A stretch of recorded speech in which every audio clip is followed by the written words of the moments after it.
Hello students, how are you? Welcome to SVS English classes.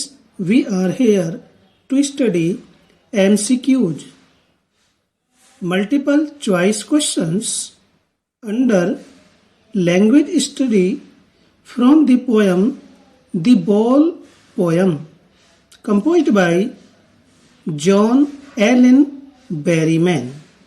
John Elin Berryman की poem the ball poem की हिंदी है गेंद कविता के जो हम ये मल्टीपल चॉइस क्वेश्चंस हैं उनको स्टडी करने जा रहे हैं।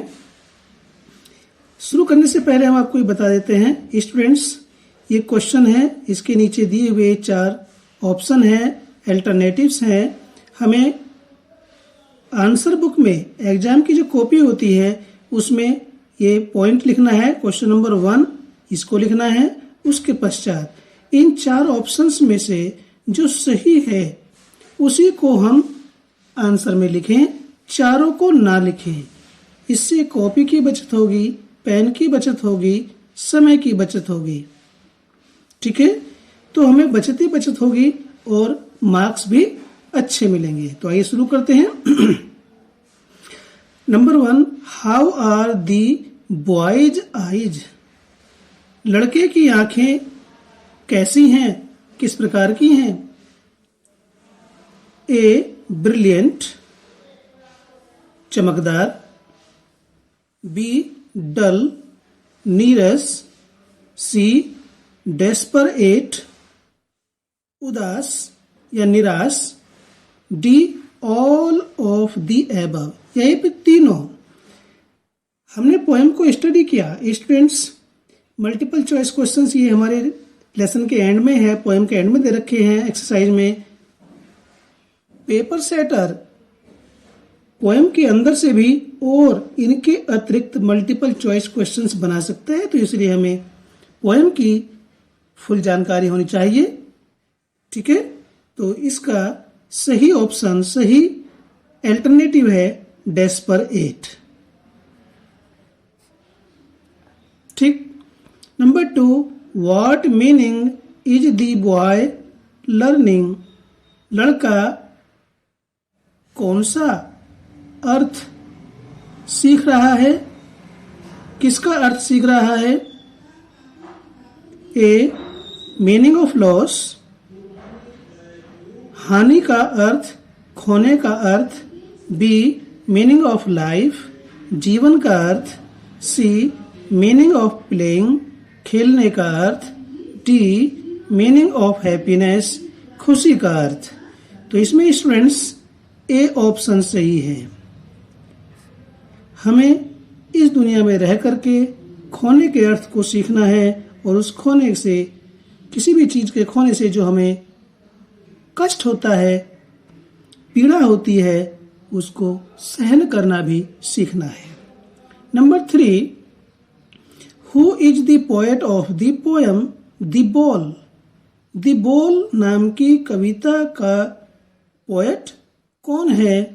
ए Caroline Wells, B John Berryman, C Leslie Norris, D Robin किलिन।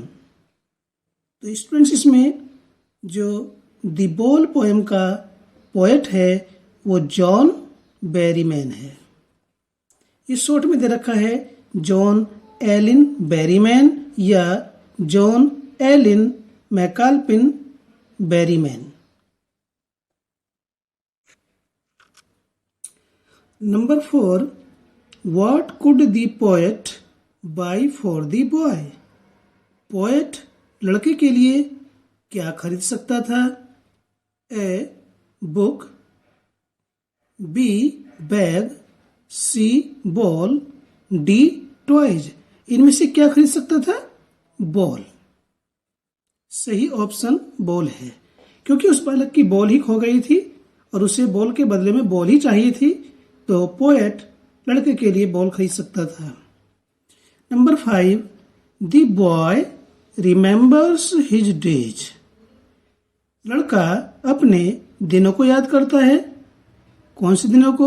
ए इन्फेंसी, बचपन के, young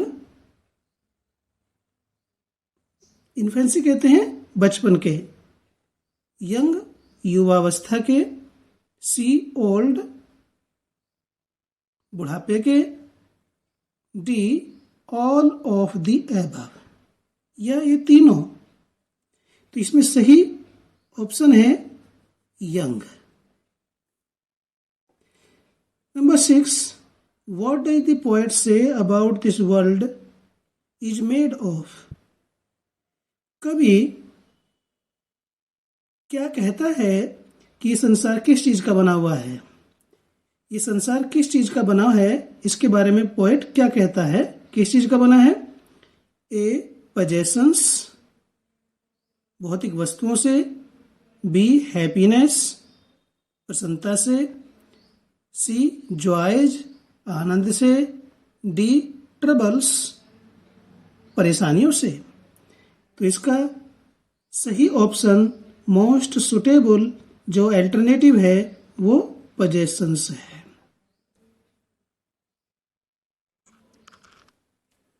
number 7, where has the boy lost his ball. लड़के ने अपनी गेंद कहाँ खोई है। A in the school school में खोई थी, बी इन द फायर आग में, सी इन द वाटर पानी में, डी एट होम या घर पर। तो इसमें जो मोस्ट सुटेबल ऑप्शन है अल्टरनेटिव है वह इन द वाटर है। उस बालक की गेंद पानी में चली गई थी। Number 8, how does the boy feel when he loses his ball.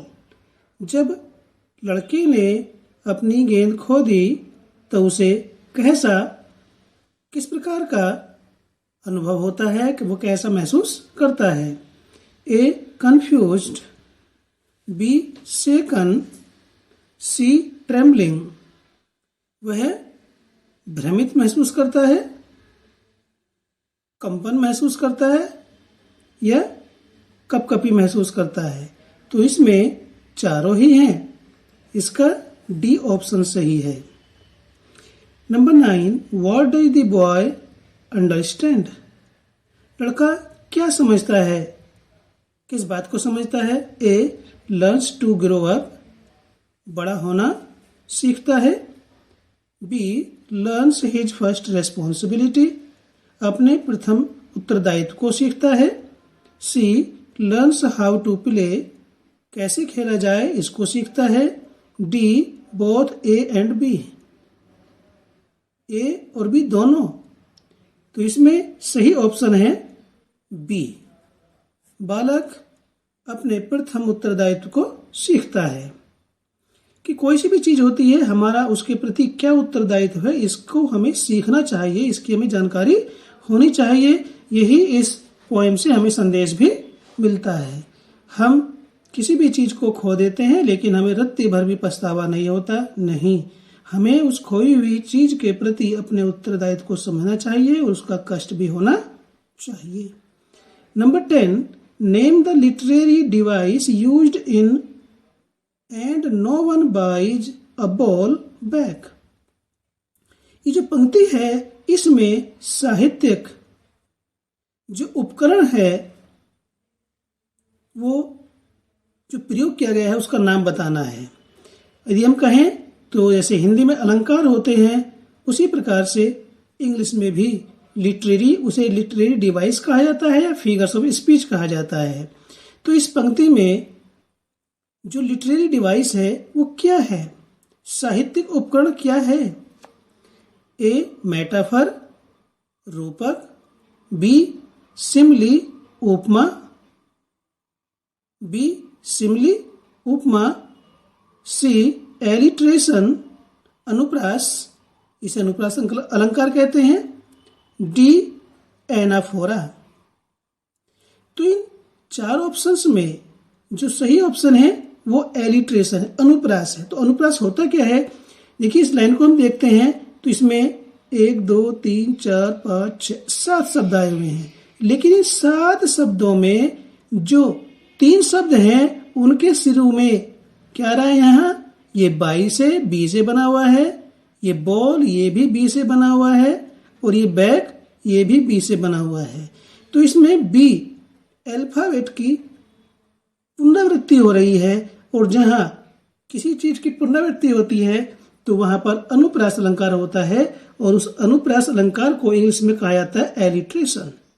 तो इसमें जो लिटरेरी डिवाइस कहें या पोएटिक डिवाइस कहें, वो क्या है, एलिट्रेशन है। तो ये थे हमारे मल्टीपल चॉइस क्वेश्चंस। आशा करते हैं कि आपको पसंद आए होंगे। पसंद आए तो लाइक कीजिए, चैनल पर पहली बार आए तो चैनल को सब्सक्राइब कीजिए, ताकि इसी प्रकार की वीडियोज का नोटिफिकेशन आपको मिलता रहे और आपकी स्टडी कंटिन्यू रहे। और हाँ, साथ साथ अपने दोस्तों को भी इसके बारे में बताइए, वीडियो को शेयर कीजिए ताकि वो भी अपनी स्टडी कर सके।